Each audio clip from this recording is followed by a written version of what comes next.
my other screen. Okay, here. Meeting now streaming. Yep. Okay, hi everybody. My name is Zen Honeycutt of Moms Across America. I'm so happy to see so many of you on with us here tonight.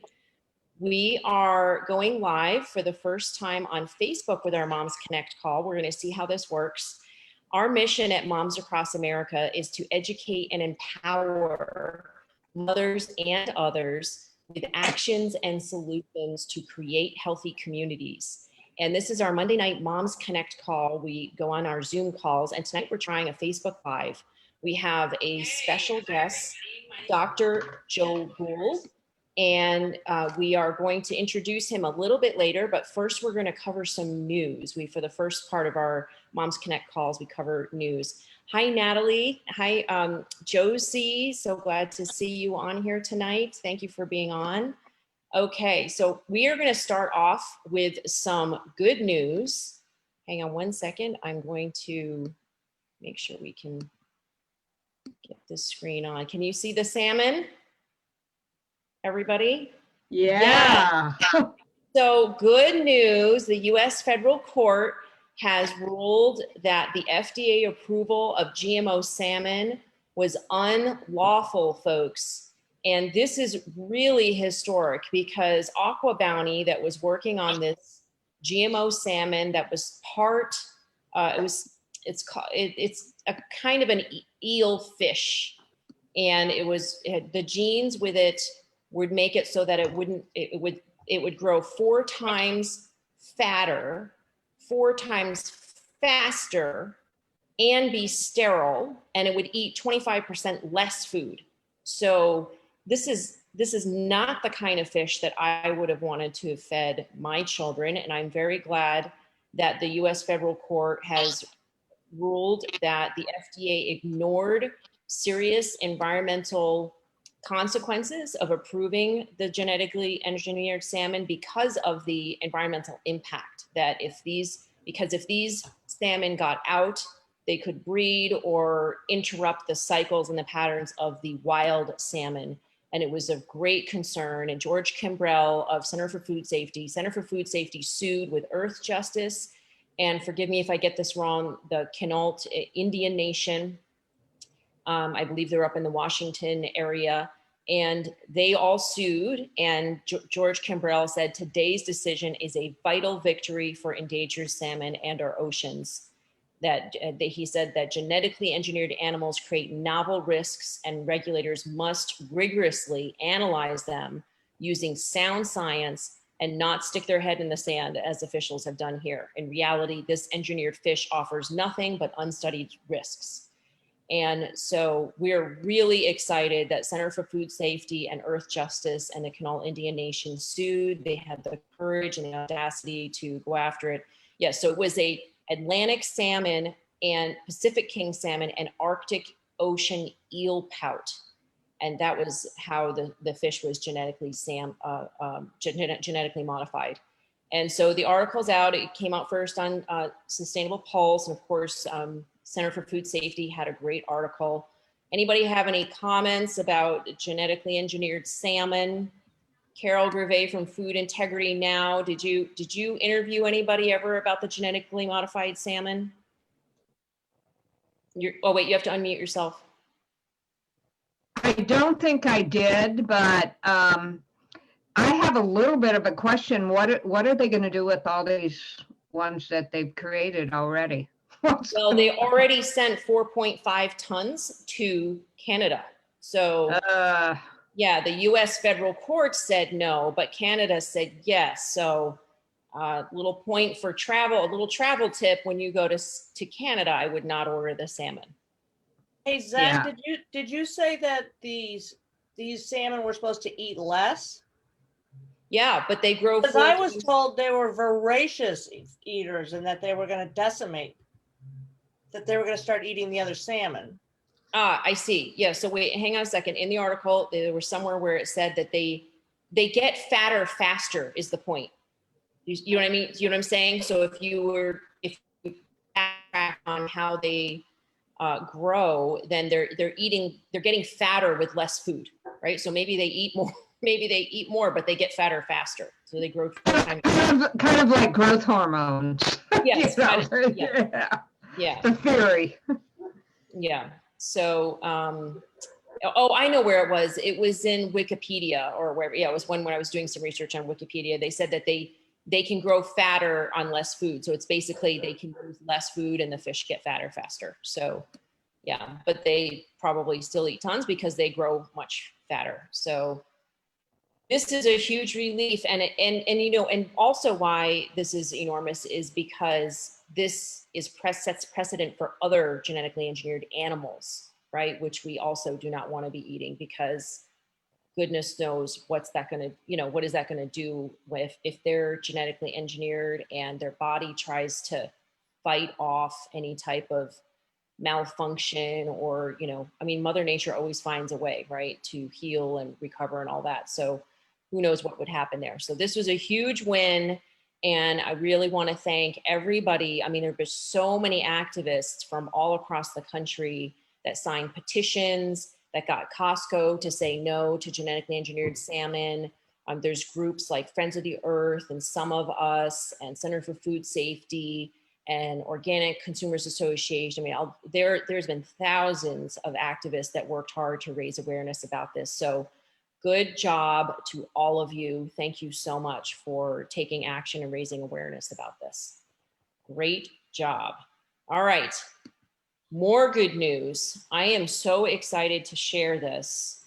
I mean, it's bad news for 5G, but it's good news for us. There's this article that came out on October 12th, but I somehow just was sent this article and I haven't seen really anything about it. So we wrote up another article about it, but I want to share this with you. This article came from China. This author, John C, maybe that's how you say it. In this article, they talk about how basically 5G is not working. The cost is enormous.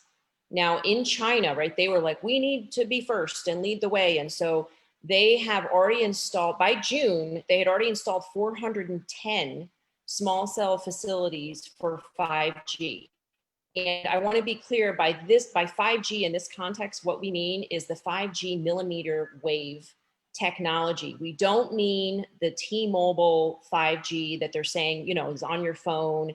That's just upgraded 4G, and they're referring to it as 5G as a marketing tactic.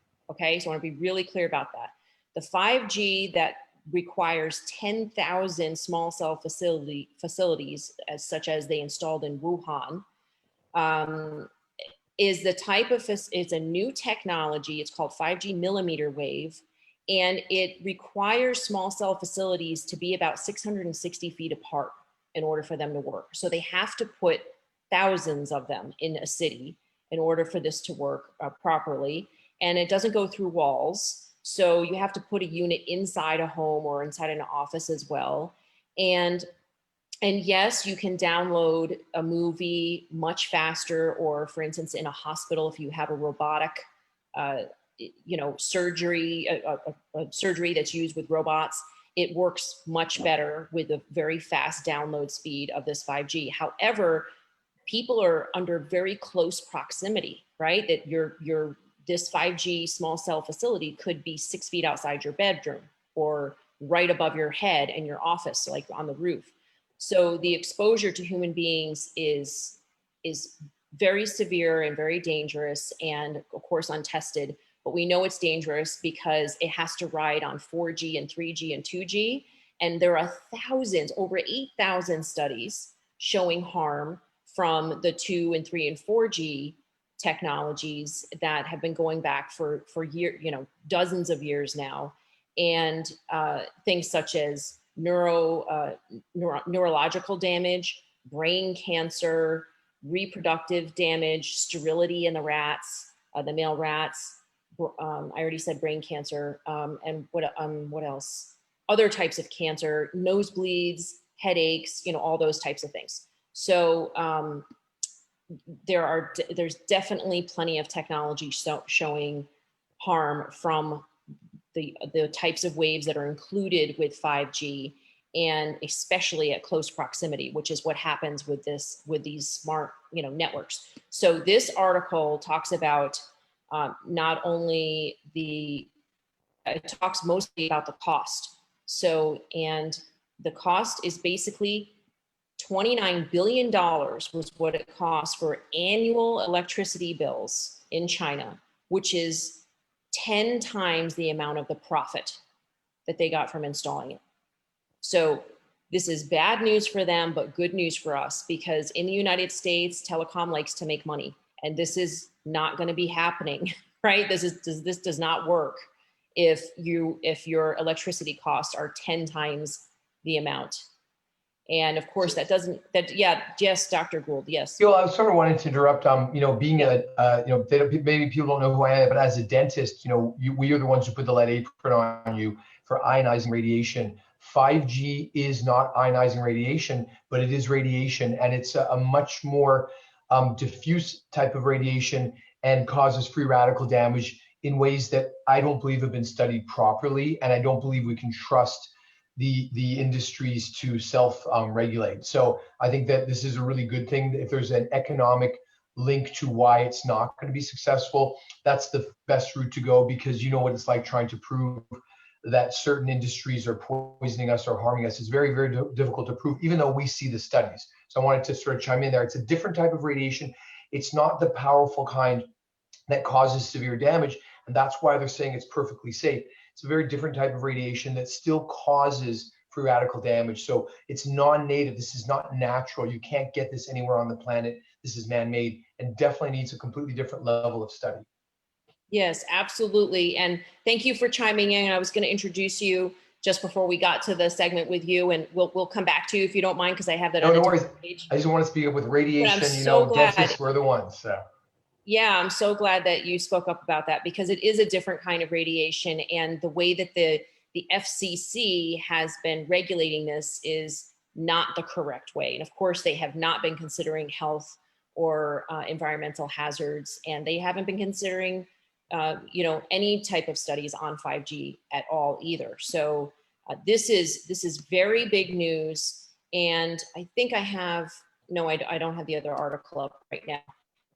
Yes, it's going to cost way too much money. There's labor, there's electricity, and also the people they're not using it as much as they thought. So they're turning it off at night, especially because of the high energy costs. So then even if somebody did want to use it at night, they wouldn't be able to have access, right? So there's just so much that's going on that's wrong with this and not working, that even Verizon, I hope you can screen share now. Even AT&T back in July announced their 5G network. And guess what? It's not the 5G millimeter wave, it's the upgraded 4G.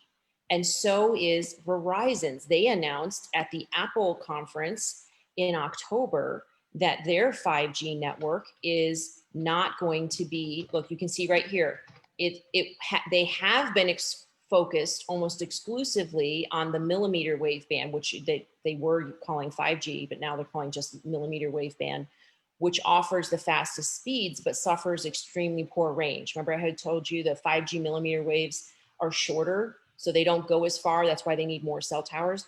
So Verizon is now refocusing their energy on just this upgraded 4G. So this is huge for us, because they are probably not going to be pushing as much in your communities and your neighborhoods to put in all these small cells, all over the place, just because they cost too darn much, which is awesome. So now at the bottom of this article, however, they do say that they're still going to be trying to expand coverage in certain areas, including sports stadiums, landmarks, and parks. And the company says it'll be doubling coverage in cities like New York and San Francisco, along with rolling it out even more cities. So I think what they're saying here is that if we can economically put in this 5G millimeter wave stuff in cities where it's going to be, somewhat beneficial, that they may be, they're going to be doing that in some cities. So we still have to fight this, but it looks like they probably won't be putting this in in residential areas and rural areas. So this is huge news. Really, really great. Anybody have any questions about this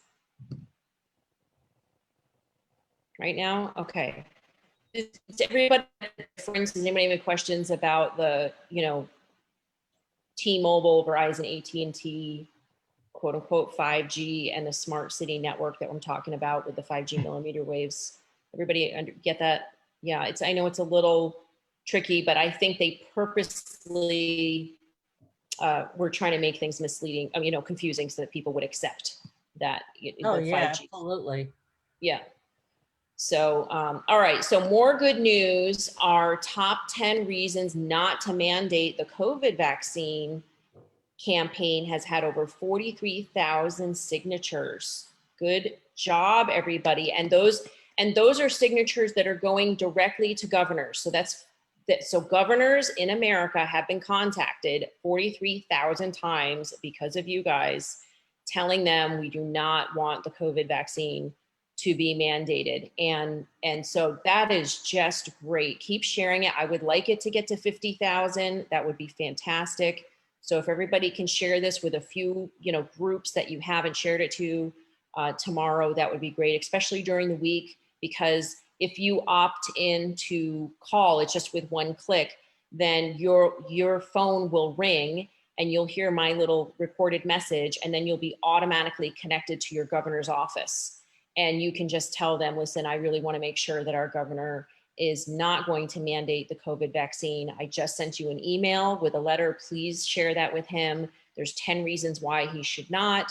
And, my favorite reason is whatever, US constitutional state, individual rights, or violation of human rights regarding the Nuremberg Agreement, the lack of safety, such as 4,925 micrograms of aluminum, which is likely in there, harmful contaminants, GMOs, too many vaccines, that nobody's testing for synergistic effects of all the different vaccines, the lack of saline placebo testing, the frightening results in the preliminary COVID vaccine trials, the even deaths, right, and side effects that are happening, the lack of efficacy and herd immunity. Herd immunity is just not going to happen with this vaccine because 42% of Americans have already said they don't want to take it. And herd immunity is a whole myth anyway. So at least, manufactured herd immunity. And then also the corruption, the fact that the CDC board members own 56 vaccine patents, not okay with us.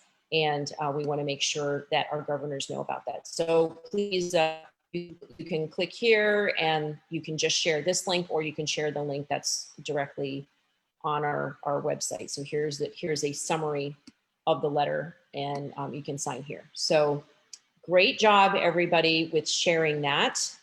And I appreciate very much that you continue to share that and sign and call. Okay, so now I'm going to introduce, anybody have any questions about that, the COVID vaccine? No? Okay, I just want to share, we know that Pfizer put out a statement today saying that their vaccine is 90% effective. We want to just address that by saying they say a lot of things, right? Vaccine companies say a lot of things. Scientists say a lot of things. We don't know that it's 90% effective. And the math on that was really, from what I'm hearing, was really tricky. And we have to look into that further. I'm going to be calling some doctors and finding out a little bit more about that. But the math on that was pretty tricky from what I hear. I can't explain it all because I want to make sure I get it right. But look, if you want to do a little bit more research on that, then please do check that out, what they actually mean by 90% effective. That's, by the way, like the perfect number for them, right? That's the ideal number. That's the number that they want to put out there. They want to have in the press. And this is very important because, Pfizer and these other companies have gotten billions and billions of dollars in order to do the right thing. And they have an obligation to their shareholders to make money. So they're going to make sure that they're saying the right thing. So please do look into that further. I think it's very interesting that Pfizer came out and said this after the president, the current president, I mean, the newly elected president, who is a Democrat, you know, was officially, well, I don't know about officially made president, but was declared president because the Democrats have said that they wouldn't listen to if Trump, right, promoted the vaccine. So now that Biden's going to be president, they're probably going to listen to him, right? Because the vaccine is quote unquote 90% effective. So I don't want to get political about it, but the problem is that there's a lot of politics going on. And I do want to just put out there for people that are, I know there's some of our supporters are very happy about the new president, and I know some of our supporters are very upset about the new president and won't accept it and all of that yet. And I just want to remind everybody that, you know, I know people are concerned about the Democrats' pressure on governors to mandate and global elites taking over our lives and controlling our lives and all of that. And I just want to remind you that Bill Gates is not there telling you what to eat for breakfast. Fauci is not there when your kid, you know, has an allergic reaction and you need to treat that with herbal antihistamine or whichever. And Trump and Biden are not there making sure that your kids are doing well in school. You are there. You're the one. You have the say so of what goes on in your house, and you will continue to do so, right? You and your husband or your spouse or whomever, you're going to make sure that your kids are okay. Nobody's going to force you to do anything to your children that you don't want to do, and you're going to find a way to take care of them. So no matter who's in the White House, you're in charge of what goes on in your house, and we want you all to remember that. Okay, so, all right, well, we are going to introduce Dr. Joe Gould. He is, I'm gonna call him Joel, he asked me to call him Joel. He has been practicing dentistry. We haven't had a dentist expert on yet, so this is exciting. Since, even though I don't like going to the dentist, but it's so important, the care of your teeth is so important. He has been practicing dentistry since 1991 in Vancouver and Los Angeles. And he treats patients of all ages and with a broad range of services, and he focuses on pediatric. And he's had articles published on organic preventive healthcare in 52 countries around the world. He's the author of the best-selling book, The Perfect Smile, and the upcoming new book, The Modern Epidemic. And we actually have the PDF. I'm going to show that in a second. And Dr. Gould is focused on treating chronic disease organically through nutrition and behavior in his groundbreaking sleep restoration program.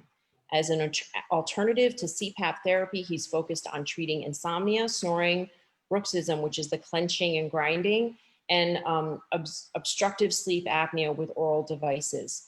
And this is so important because we all know if our kids are not sleeping well, nobody's sleeping well, right? I mean, how many of you have had children with sleep issues? It just can just drive you over the edge.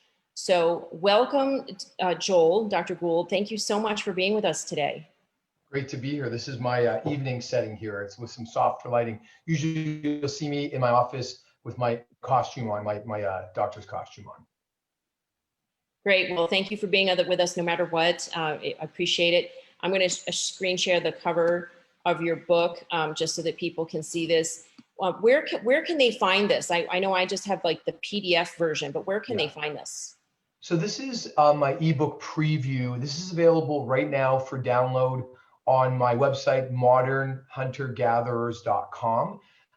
My main website, that's my main fun website. I have a dental website that talks about, is all about dentistry, but this book is available for download. It's 100 pages of interactive digital media, and I'm showing the general public, because that's who I've come to, about how we've been so profoundly misled about our health. And I'm Canadian, so I'm apolitical in certain ways, but I'm extremely political in other ways.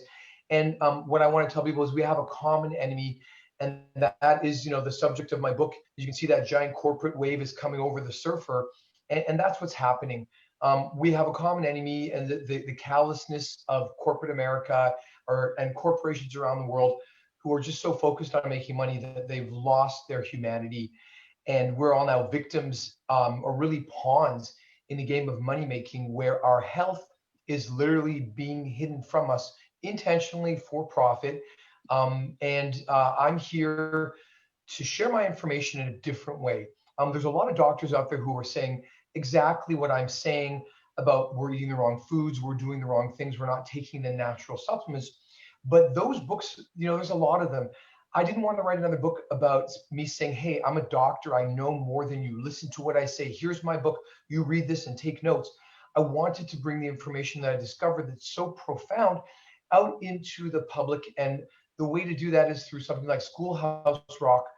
Growing up in Canada, we watched Schoolhouse Rock. This is what people remember. So that ebook is just showing you some of the interesting things that I discovered and showing you my real estate of the information that I'm going to share with my 3 books. So it's really under that umbrella.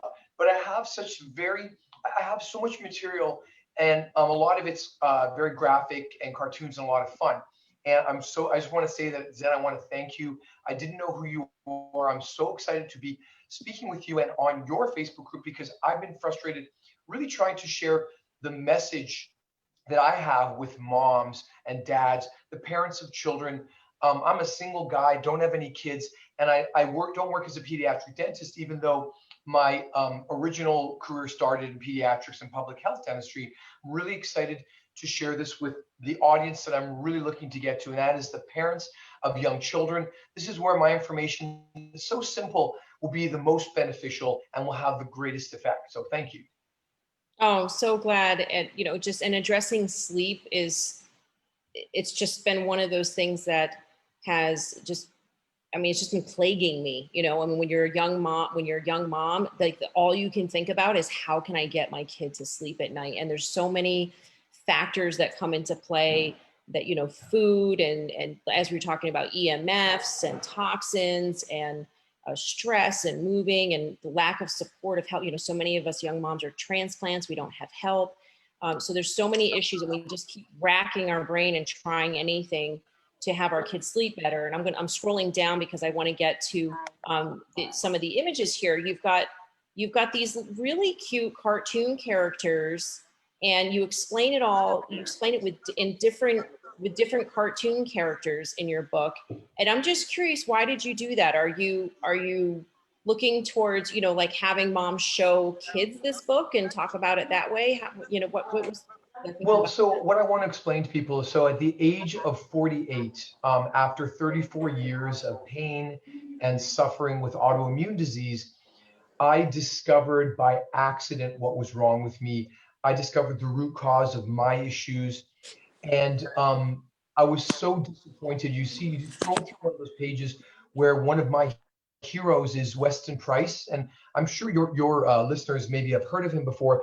But Weston Price was a Canadian dentist that published a book called Nutrition and Physical Degeneration in 1937, almost 80 years ago. This is a book that I never saw until 5 years ago. This is really scandalous. So, I went to dental school in Canada. I worked there for 10 years, and then I moved to the US. This gentleman, he described a completely different health paradigm that people do not get to see about. And, there's nature and nurture. Right now, we're all in the nature, or we're in the genetic allopathic medical system. He presented the nurture version, the environment, and it's a whole paradigm called epigenetics. So we are in the genetic medical paradigm right now, as you're seeing with genetically modified fish. But epigenetics means above genetics. So it's what literally controls access to your own genes. And what is it? That's the environment, your diet, your activity, your radiation. And so these are such complex ideas. And I really get deep into the science because that's the only solution. Only by making everyone understand how simple our health is and how profoundly it's been obfuscated by the powers that be more than one time. We're not even talking about Ansel Keys and the whole idea that fats were vilified. We're talking about even earlier than that. And a profound amount of information has been removed from the Western medical paradigm, and is part of the reason why everyone's on lockdown. We have a failed medical paradigm. How is it that at this point in time we don't know who has a bad reaction to the coronavirus? This is some big mystery. This giant piece of our health and wellness has been removed intentionally from our paradigm. And it's technically not even our doctor's fault, because they are manipulated profoundly by big pharma that is controlling the medical education system.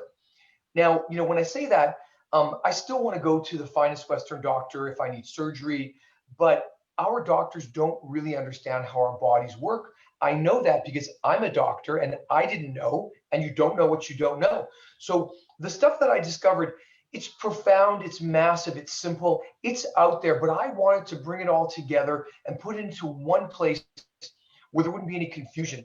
I'm not claiming to have discovered all this. I am showing you the scientists that I discovered in the investigation of my own health and the surprise recovery from a lifetime of illness from a genetic disease that is not genetic in any way. It's completely environmental. And so I created these cartoon images because Weston Price, he put photographs in his book.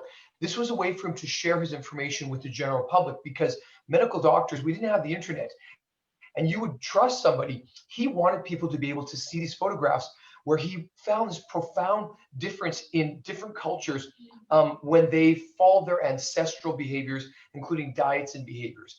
And so I wanted, after I realized that I had suffered for nothing, and this was such a profound shock to me, that I wanted to make sure that no one else would have to go through what I went through, the pain and the shame, being a victim, being in the medical system in the US and in Canada. This is ridiculous. This is scandalous. So can I ask you? Yeah. Yeah. So I know many of our moms watching right now know Weston A. Price, love Weston A. Price, and know that when you have vitamin D and vitamin K2 from the grass, the milk that's from animals that are grass fed versus all this other stuff going on, raw, grass fed milk, that their teeth can improve. I mean, that's just what I know. But what did you learn from Weston A. Price that made such a big difference with your health? And was it connected to your teeth? Well, it was in a certain way. So I want to make it very clear that Weston Price was a dentist, and by observation alone, he found those substances which turned out to be vitamin D3 and vitamin K2. Those two substances, and vitamin K2 is technically a vitamin. Vitamin D is a hormone. Most of your viewers already know that. That combination of having D3 and K2 is one of the most important and profound ways that we can maintain our health. And it's not just teeth. You have to understand that the oral cavity, the mouth, the airway, this is how we speak. This is how we communicate. This is how we eat. This is how we breathe. And the craniofacial growth and development of humans has been profoundly affected by a lack of vitamin D3 and vitamin K2. What happens is a syndrome that I call long face syndrome, and it's a mouth breathing syndrome. So very simply put, not enough vitamin D will interfere with sleep and breathing. When you don't sleep right because you're not breathing right, this destroys your ability to grow. Vitamin D3 makes you absorb calcium. It's one of its primary functions. And vitamin K2 is what activates your body to take the calcium that you've brought in and put into your bones. Your bones are your personal bank for calcium. And what was supposed to happen, and what did happen until recently, is that during the summer, when the sun is high in the sky, you're getting a lot of vitamin D from the radiation, but the grass is very green. It's summer. And the brighter and greener the grass, the more the K2 is. So that was our opportunity as humans to take in all this extra calcium and store it in our bones for the winter. When the sun isn't high enough in the sky, you cannot make vitamin D, but you still need calcium. And now that calcium is stuck in your bones, and now you've got to get it out. Now we know how to do that. We store calcium all the time in our bones, but this whole basic system is completely broken because everyone's vitamin D deficient. K2 has been taken out of our food chain. And where this gets to be frightening is in the craniofacial growth and development for children.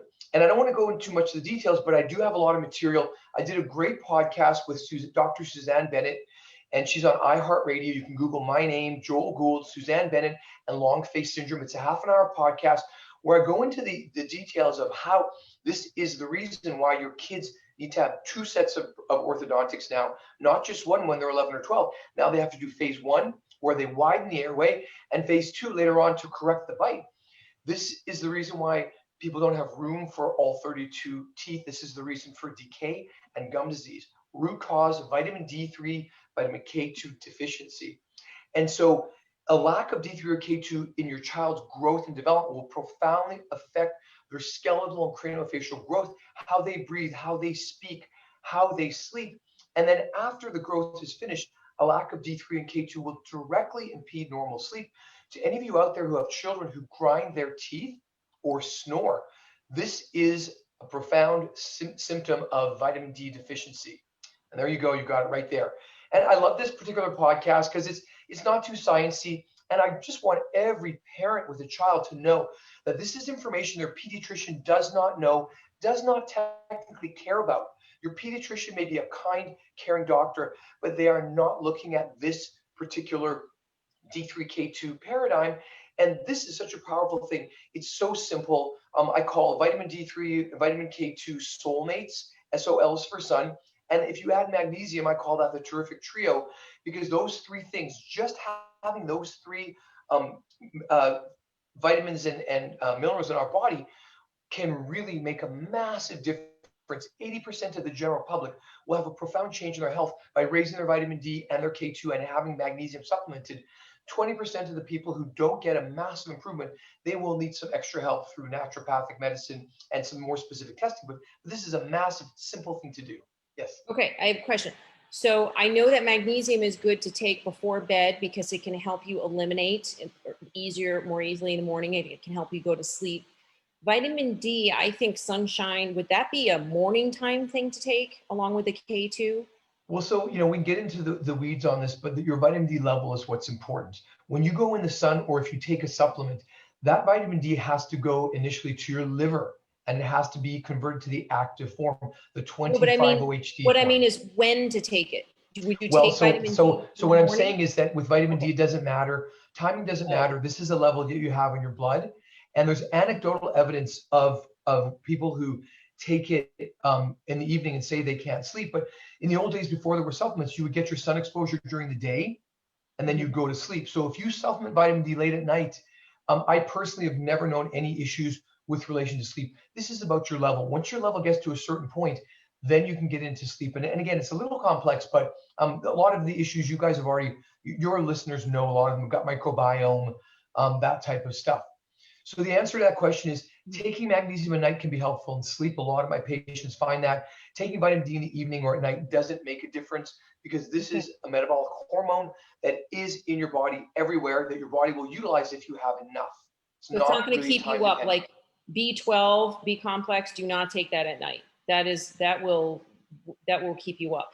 That's well, so hold on a second. So there is some evidence that taking B vitamins in the evening can keep you awake, but you have to understand that what I found was so disturbing is most of my patients will dose their B vitamins, not just B12, will dose a B complex in the evening because that's at the root cause of sleep disorders is a lack of B vitamins.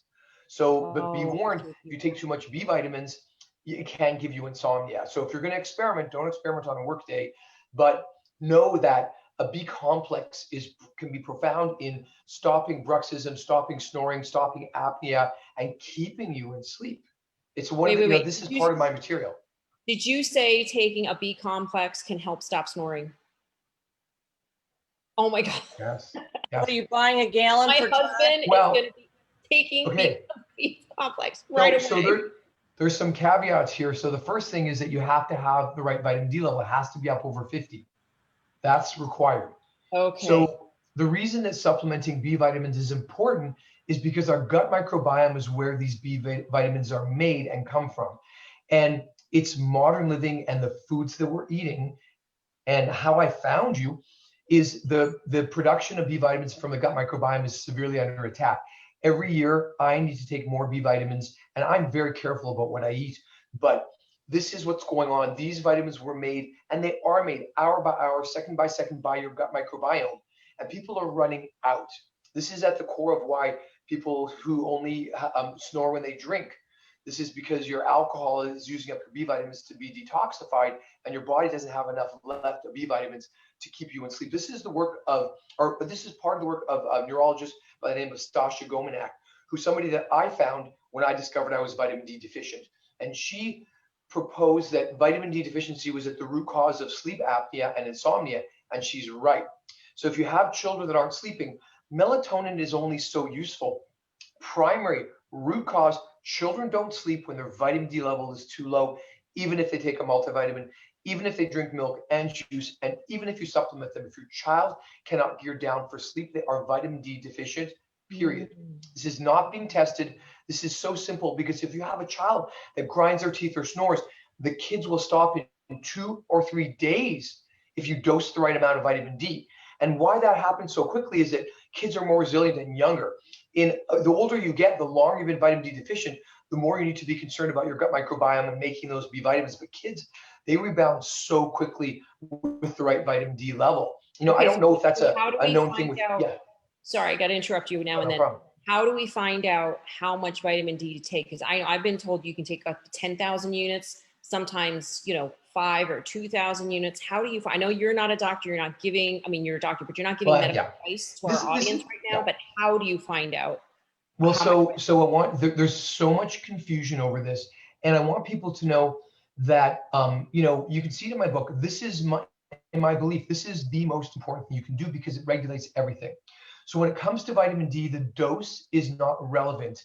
The level in the blood is. And so two people could be taking the same amount of vitamin D and have very different levels. And so because this is so complex, that's why I have 3 books. That's why I have cartoon characters, because this needs to be put out there in a way that people can really start to get their mind around.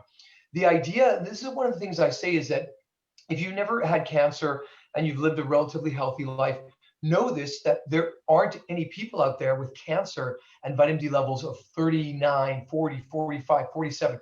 You're not going to find that.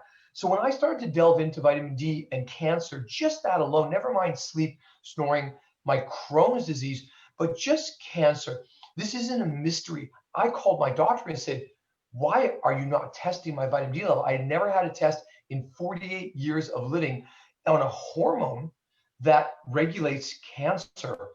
So, this is a big mistake. So the answer to your question is, as a general rule, I like to recommend 1,000 international units of vitamin D per 25 pounds. If you're listening to this somewhere else in the world with a metric system, go to my YouTube channel. There's lots of different videos of this. But so if you are a 200-pound person, 8,000 IU is a good amount. If you are, if you're a child and you weigh 50 pounds, then 2,000 is a good amount. But there's some other factors that come in here. What is your body size? What is your body mass? Are you obese? Do you spend time outside? Do you wear sunscreen? What latitude do you live at? What's the elevation that you live at? What's the cloud cover? What is your skin tone? This is a massive amount of information that cannot be summarized in anything, not in a multivitamin, not in a book, magazine, article. I've tried. So this is root cause to many different diseases.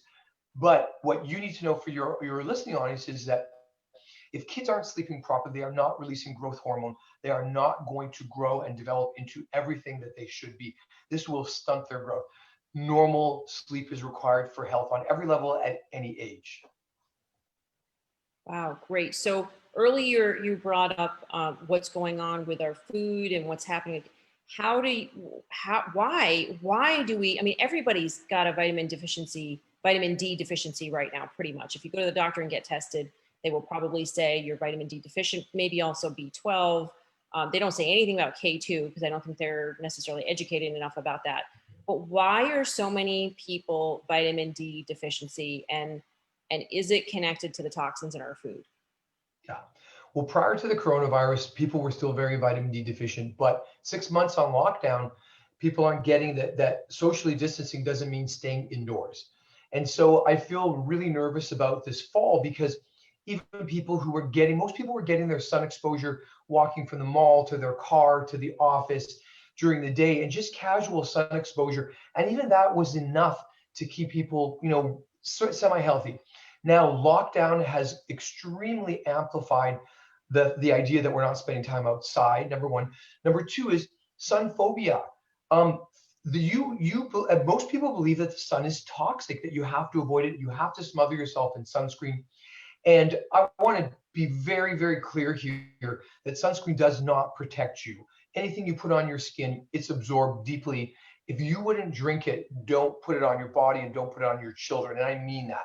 What I put on my skin is only coconut oil, organic coconut oil.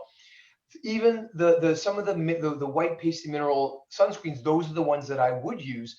But you have to understand that sunlight, vitamin D biology, and sun safety are so much more complex. You would be aghast to know that all of this sun fear comes from a handful of studies done on laboratory animals that were completely distorted. And this is what I have to say: the sun doesn't cause cancer. Inappropriate sun exposure can and does cause cancer. If you were a hunter-gatherer living outdoors, eating a natural diet, we would not be getting these cancers that people are getting. And it brings to melanoma. Most people think melanoma is caused by too much sunlight. And I'm going to tell you, just by, one of my statements is science without common sense is dangerous. And here's what I'm going to tell you. There's 3 cancers that everyone's worried about: basal cell carcinoma, squamous cell carcinoma, and malignant melanoma. Of those cancers, malignant melanoma is the most dangerous, but it's not caused by too much sunlight. It's caused by too little. And I don't need a single peer-reviewed study to prove that, because we would see melanomas on your nose, on your ears, on your head, on your lower lip, on all of the sun-exposed areas. We don't get that. They can be there. It's often behind your elbow or behind your knee. Melanoma is a disease of too little sun and too little vitamin D. Now, squamous cell carcinoma and basal cell carcinoma are real cancers that people get from overexposure of sunlight. But these are people who are wearing sunscreen. They are not keeping a vitamin D level up over 40, and they are not properly protecting themselves from the sun's radiation.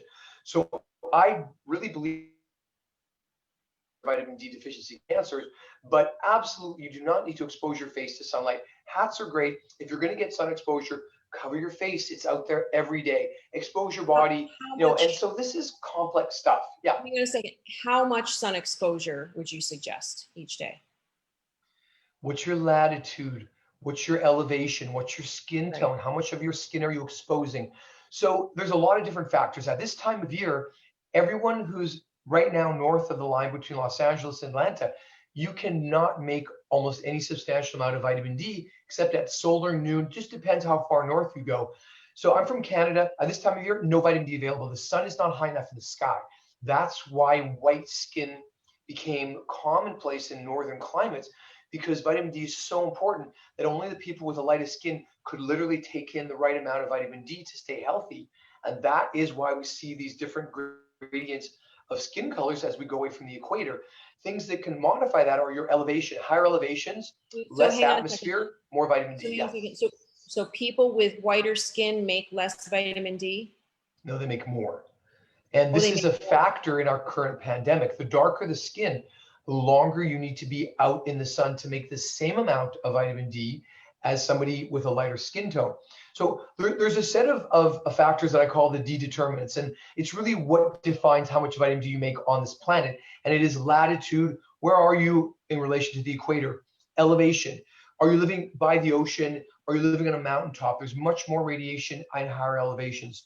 Time of day. It really matters. If you walk your dog at 9 and 5, you're not going to get vitamin D. And then there's skin color. What is your skin tone? How much of your skin are you exposing? What amount and for how long? So these are all the factors, and diet as well. These are the factors that will determine how much vitamin D you make. There is no one answer. I think it's important for everyone to get outside multiple times during the day without sunglasses and hats, because all that light is telling your brain through your eyes. Even the skin around your eyes is sensitive to the amount of radiation that you're receiving. It's going to signal how much melatonin you're going to release. These are all things that have not been studied properly, are not being explained properly, because there is no giant profit center in the details that I just gave you. It's much easier to say, hey, you've got to burn before it hurts. Your skin peels. That's deadly. I'm going to put some sunscreen on. And that is one of the most dangerous things that you can do, is go outside, spray yourself down and your kids down with sunscreen, and believe that without knowing what you're doing, knowing the parameters of health, that you're protecting your children. I'm terrified. Most of our moms know now that sorry to interrupt you, but most of our moms know now that the toxins in sunscreen are not, like most of them are really not good. Zinc may be the only one that would be beneficial, especially if you're very white and you're going to be in the sun for a long time. But for most people, I think when you're out in the sun, you intuitively know, okay, I've got enough sun. Like you can just feel it. And when you get a lot of sun, I don't know about you, but I sleep Great. And so you're saying it's that your body producing the vitamin D that then allows you to sleep better. Is that how it gets connected? What's going So on there's a there? lot How of does- there's a lot of components to this. Okay. So sometimes, being out in the sun is actually stressing your body. It's increasing your radiation, but this is how we were designed. We were designed to utilize the energy of the sun. So there's so many different reactions and so many different things. The gut microbiome is sensitive to the daylight. Your blood's carrying different markers that are telling the microbes what time of day it is. We have different circadian cycles. So, it's very complex and it's important, but when you spend the day out in the sun, you do sleep better. There's no doubt about that. It's not necessarily from the increase in vitamin D, because you can only make about 20,000 IU of vitamin D in one dose. Once you spend more time outside, your body will actually it won't continue to make more. You'll sort of be done.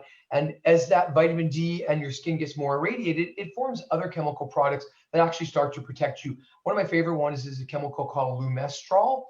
And this is a natural chemical that vitamin D will turn into if it keeps on getting more sunlight.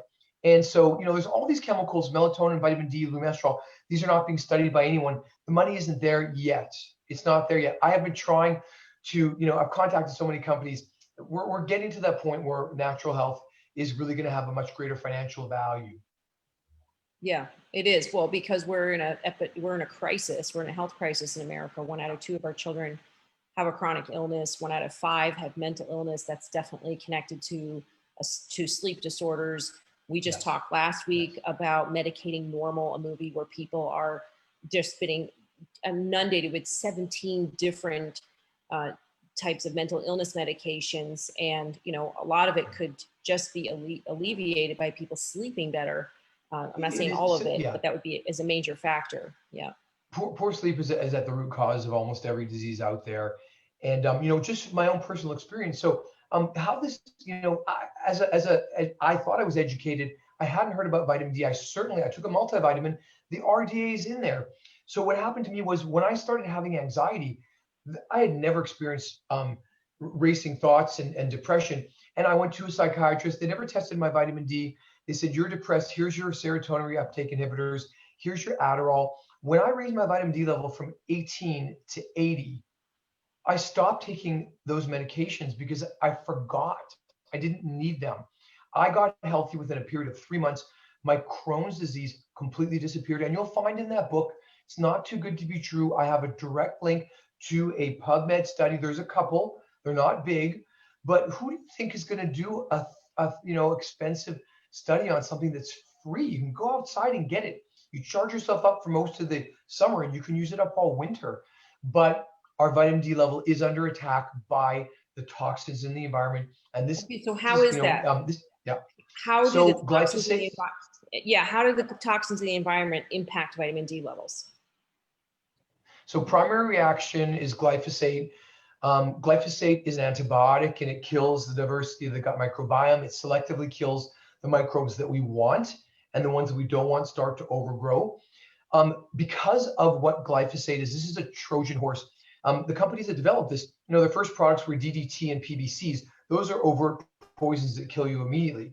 Now, if you drink glyphosate or spray it on your stuff, you're going to get sick a lot faster, and that's what those lawsuits are about. But we're being poisoned by what glyphosate does. This is a amino acid that is getting substituted into every enzyme that you have, and in your liver, the enzymes that activate vitamin D. So vitamin D biology works like this: you go in the sun, a molecule of 7-dehydroxycholesterol is transformed into vitamin D, and you will see some of this with cartoon characters in my ebook.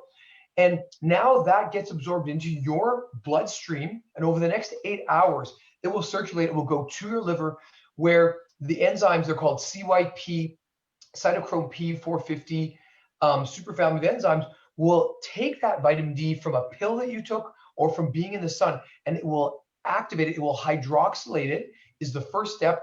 And that is done by these CYP enzymes that are destroyed by glyphosate. So I see a ton of vitamin D deficiency in children who, even when they're taking supplements, if they're eating processed food, crackers, cookies, foods that are GMO loaded with glyphosate, this suppresses the gut microbiome. It lowers your ability to activate vitamin D. That changes, vitamin D regulates the gut microbiome, but glyphosate actively destroys the microbiome. It destroys the diversity of the gut bacteria, and those are the ones that are making the B vitamins as well. Okay, so hang So on we're one having second. this attack, yeah. Hang on, we need to understand this. So the cholesterol on your skin turns So cholesterol is vitamin D. It's a very similar molecule. One bond is broken on the B ring of the carbon B ring. Okay. And so, because cholesterol is your starter molecule, your body uses it to make estrogen, testosterone. This is what it makes, and then it modifies it. So it makes sense that, Mother Nature, she recycles her different stuff. So cholesterol that's literally in your skin is designed that when that area, when a photon hits the right spot, it will break one chemical bond and transform vitamin D, transform cholesterol into vitamin D. And then okay, that then will it get goes modified into again. your liver, and we know that glyphosate interrupts the CYP450. We've heard that from Dr. Stephanie Seneff. But Yes. then what about going into the gut microbiome and Yes. what is it? Hydroxylate it? What's going Yeah. on there? Explain that part. So the CYP enzymes, their primary job is to take the vitamin D that you took, the cholecalciferol, and change it to the 25-OHD. This is your vitamin D level that your doctor will check. This is the level that's on your lab. It's called 25-OHD. Now that's the measure of the vitamin D that's been activated. No one's measuring how much vitamin D is running around in your body that cannot be transformed to the active form by these enzymes. So the more glyphosate you eat, the less ability you have to take that natural sunlight or supplements and transform it into the active form. This is not being studied. This is the reason why in areas where there's a lot of natural sunlight, that people still have low vitamin Ds, and those areas are Brazil and India. These are the high glyphosate areas. These are the areas where in India, they're drinking in their tea all day long. It's not being measured. And in Brazil, they have a huge coronavirus outbreak, but Brazil is a massive user of glyphosate. And so Yes. this is how people who should be healthy are having these toxins, and it's affecting every enzyme. And these enzymes are the ones that activate vitamin D. But the secondary issue is in the gut microbiome. Yeah, and what we're really looking at here is, thanks again, Monsanto, for saying that, I'm being sarcastic, clearly, saying that this herbicide is safe and non-toxic, and promoting it to be sprayed on pretty much all of our grains and many different crops as a desiccant and a drying agent. So if you're not eating organic, you're almost always eating some amount of glyphosate. There's just been thousands of tests now on food, on cereals and bagels, and it's in eggs, it's in milk, breast milk, it's in our children. Like, this glyphosate is ubiquitous now around the world. It's even been found in rain.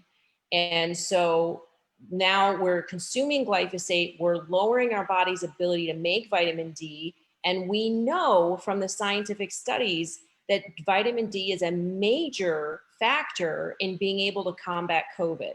And not just COVID, I would say, but many different diseases. So we could pretty much thank Monsanto for the majority of the chronic diseases in America today. Would you say that's a fair statement? Well, keep in mind, so these are the people who have been poisoning us for the last 100 years or so. And what's so different about glyphosate is, a lot of people who aren't, people who really know these details, I was not that interested. I didn't want to be an environmental crusader. I figured that the EPA, they had this covered. You hear about a lawsuit. Oh, great. Well, they got sued, so we're definitely going to have this removed. This isn't slowing down. This is amplifying. No one is measuring this. This is affecting every single medical health issue. And this is at the core of the increase in the chronic inflammatory disease epidemic.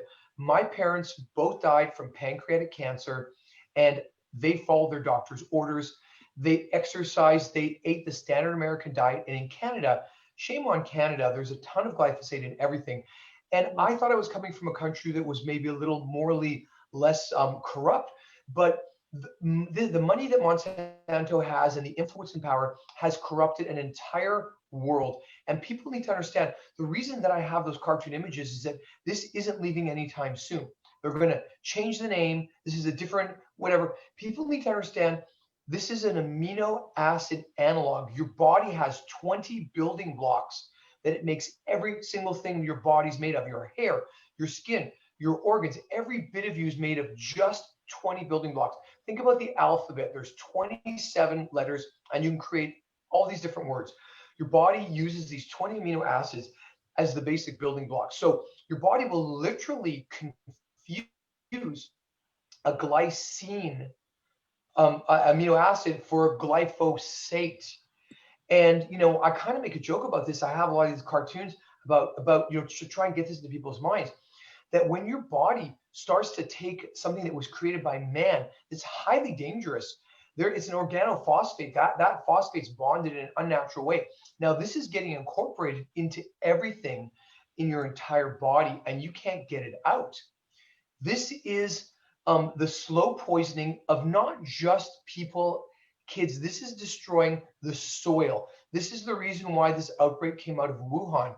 This is one of the factors in the destruction of our microbiome of the soil, why butterflies and frogs are dying. This is it. There's a lot of other agrochemicals out there, but I like to use glyphosate as a catch-all because it's the best, most used, most known, most famous, and going to be the hardest to get rid of. But glyphosate to me is a representation of the evil that corporations do.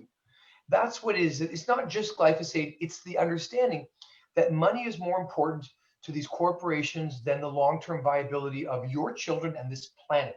And the only way to stop this is to do a grassroots movement and to incorporate the understanding of how our biology works into the lowest level, into our kindergarten. And I have cartoon characters, I have stuffed animals of glyphosate and deuterium. Those are the villains.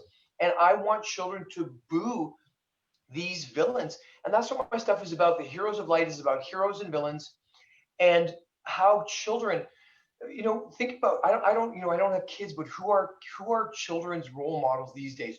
These cartoon characters, I personified them. The vitamins and minerals that keep us healthy.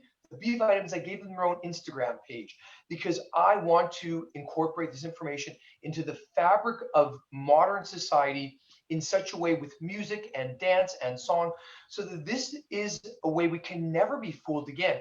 The whole plant-based movement, what's happening with veganism and vegetarianism, is nothing other than the third go around where these corporations that care not about you and your children and the planet, but only money, this is their attempt to deceive us. The plant-based movement is a toxic nightmare that these same companies are doubling down on. They are using powerful indoctrination material to brainwash our children that veganism is good for us and the planet. I have one. I don't like to give too many patients stories, but I want everyone to know that those are the characters in my book are compilations of all the patients I've seen over 30 years. But young women, young children, young women age 11, 14, they're becoming vegans.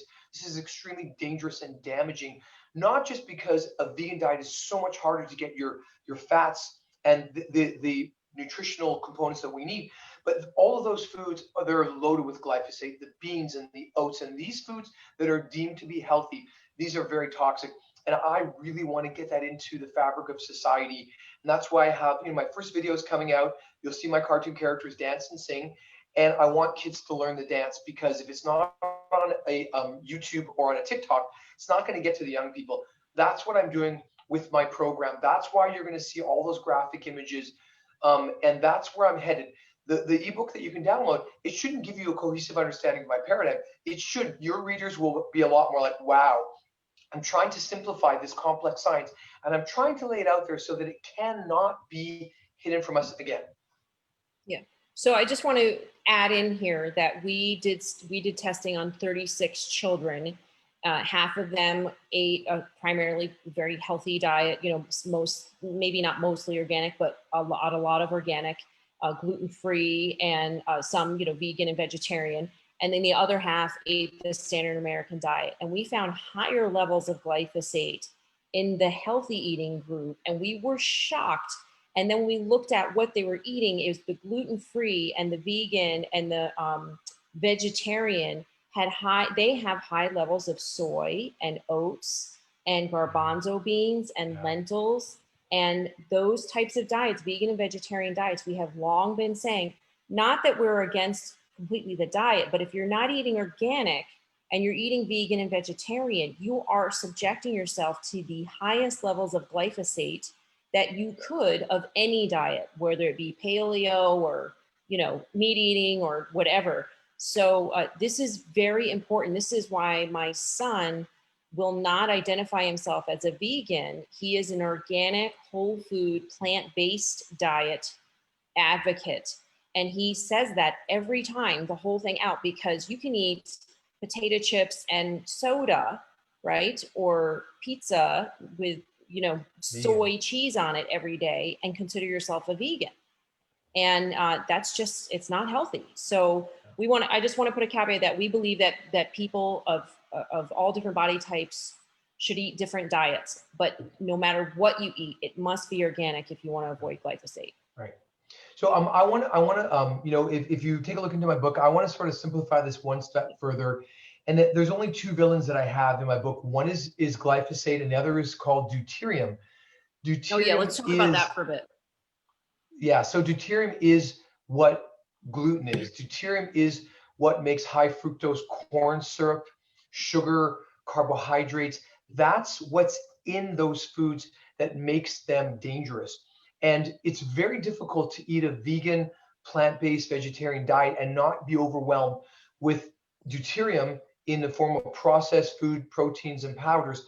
And I want to advocate, and I know this is not a popular position, but I'm still going to stand my ground, is that if you have a moral issue with eating animals, I understand that, but farming is worse for the planet, it's worse for the soil.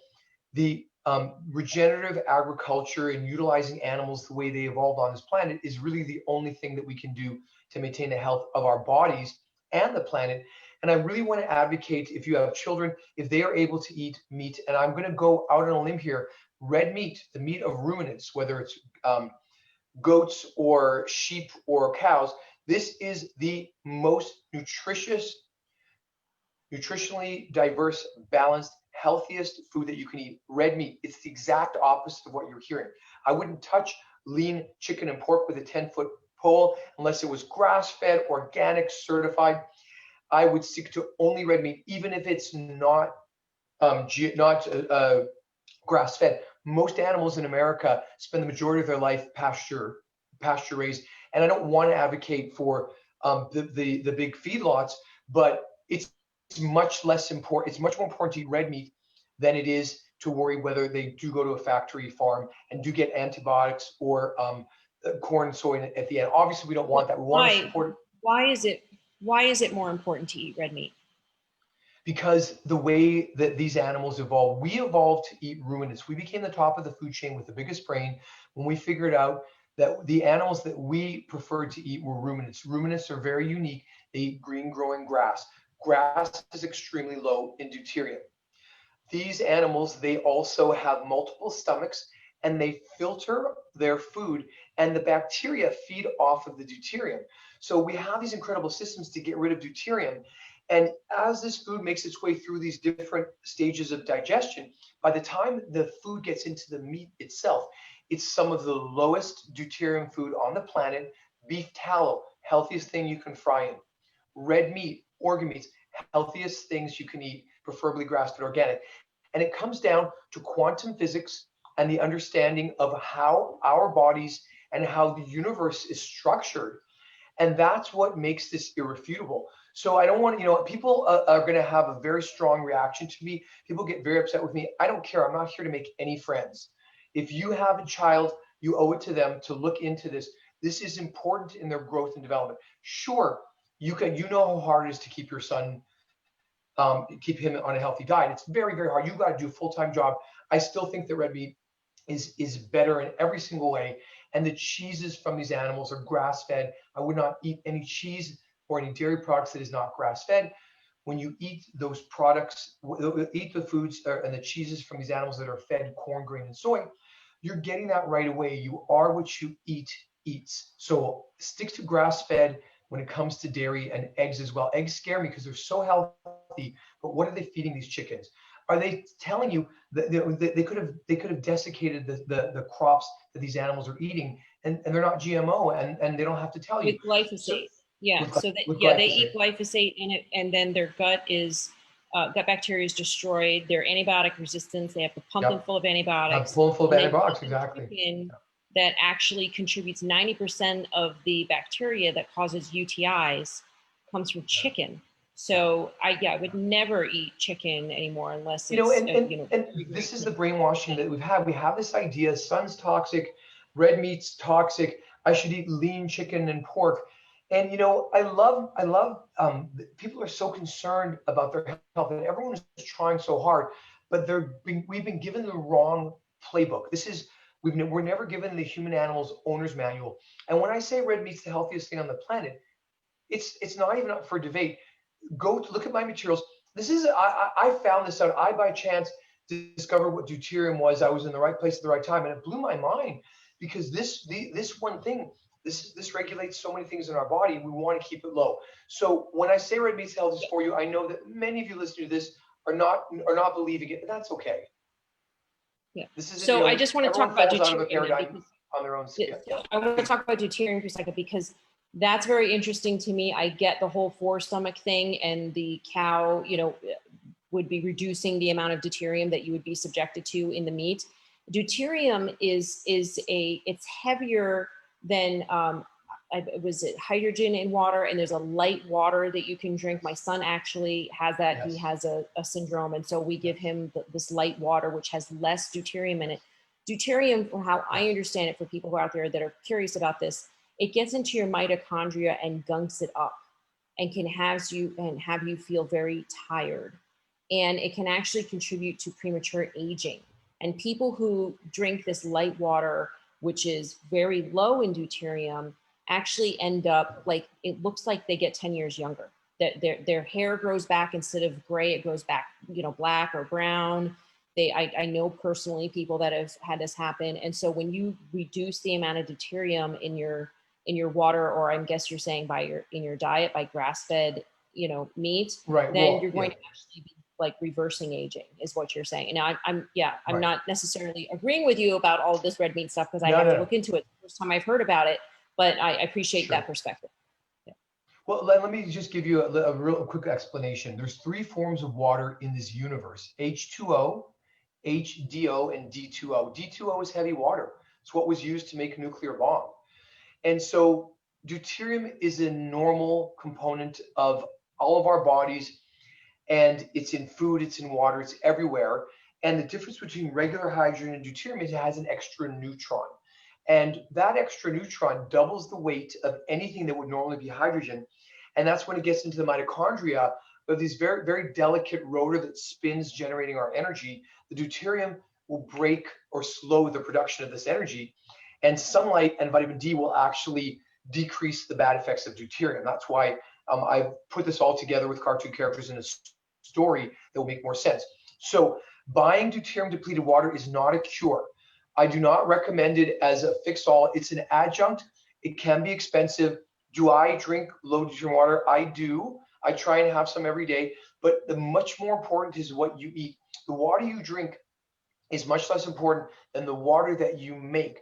Now, everyone, the information I'm bringing is very different. And I ask people to think, you think when you breathe oxygen, what is that for? Well, it nourishes your body, right? It goes into your lungs, and then it goes to your tissues, and you need that oxygen. Oxygen is just what your body uses to get rid of the hydrogen when you're done eating food. And you assemble something called metabolic water. Metabolic water is H2O, and it's assembled in your mitochondria as the end product of oxidative phosphorylation, how we all produce energy. So that metabolic water is produced from burning food. And this is why a ketogenic diet, a diet high in organic fats, is so healthy. And when people go on a ketogenic diet, they have this instant reversal of all these different issues. It's a couple of different things. When you go on a ketogenic diet, there's much less much less glyphosate, because the ketogenic diet is more meat, it's more fats, and those are lower in glyphosate because you can't spray glyphosate on grass, animals that eat grass. So that's one good thing. But you have to understand too that when you're eating this food, that's the primary way that you're producing this metabolic water, which oozes out of the mitochondria and your body recycles. your body's primary goal is to keep that deuterium away. That is literally aging. So your diet is much more important than spending a lot of money on water. I would much rather see people shorten their eating window and increase their red meat, high fat, natural fat, suet, all these different healthy animal fats. That is going to give you the lowest amount of deuterium, and that is going to give you the longest and healthiest life. And that's why I say, I don't want to offend people. I know it may be hard to get your mind around this, but I don't need a study to show me that quantum physics says when you have more deuterium, you have more neutrons in anything that hydrogen attaches to. And it's not just your mitochondria, all of your enzymes, they have a lot of hydrogen. If you have a lot of deuterium coming into your body all the time, the enzymes that are being formed, they'll be made with deuterium. Deuterium will exchange with hydrogen by concentration, and then your enzymes will slow down. It's called the kinetic isotope effect, and it's a real physics type of issue. And Big Pharma has looked into adding deuterium into medications to slow down how quickly your body can clear it because of the kinetic isotope effect. This is real. And so that's why, and this is such complex stuff that if you go into My Heroes of Light, you're going to see these heroes and villains, and you're going to see the 3 forms of water. This is what I want to teach to people. And I do not want this disinformation about this plant-based everything. Plant-based, it's a catchphrase that isn't necessarily better. I'm an animal. I want animal-based stuff. Plant-based isn't good for me. I'm an animal. I don't even want to eat a lot of plants. I want to eat the animals that do a much better job of getting rid of all those plant toxins. There isn't a plant on the planet that doesn't do something bad to you, because plants are stuck in the ground. They can't run away. They defend themselves by poisoning you. We are more evolved than plants. We have cholesterol. We can move, we can eat, and we want to really make sure that we're giving our bodies what it evolved on. So even if you don't want to eat red meat yourself, there are alternatives, but know this is that it's impossible to make something that's better than what Mother Nature makes. That fish looked terrifying, that salmon. We do not want to mess with this. The unintended consequences for messing with Mother Nature. We already figured this out. You cannot fool Mother Nature. She is the laws of physics. So these are terrifying. The GMO issue with food is bad enough, but this is really frightening. So red meat, I'm sorry to tell everyone this is a good thing, because we can rebuild the soils. We can rebuild and store the carbon. Soil is a massive carbon sink. Farming destroys our planet's ability to hold carbon to it. So, and this has been around forever, but I'm showing people the science, and I'm going to show you the experts that are saying this. They are really incredible people, but they're not the ones making cartoons to make you remember this. I'm doing that. I want to show their work. I want kids to naturally know this stuff. Science is fun, especially if you make it fun. That's what I really want to try and do. Well, I appreciate you bringing a different perspective. It's something for people to consider or look into. Look into it. Don't take my word for it. Look into it. But look, just know that there's a lot of disinformation. I'm not getting paid by the farming industry or by the cattle industry. This is what I discovered. That's what I eat. This is what I do. Yeah. Okay. Well, we appreciate different perspective. Somebody asked a question about EMF exposure, but you mentioned that earlier. Just really quickly, and then we got to wrap it up. But can EMF exposure impact the body's ability to make vitamin D? No, but it will use it up.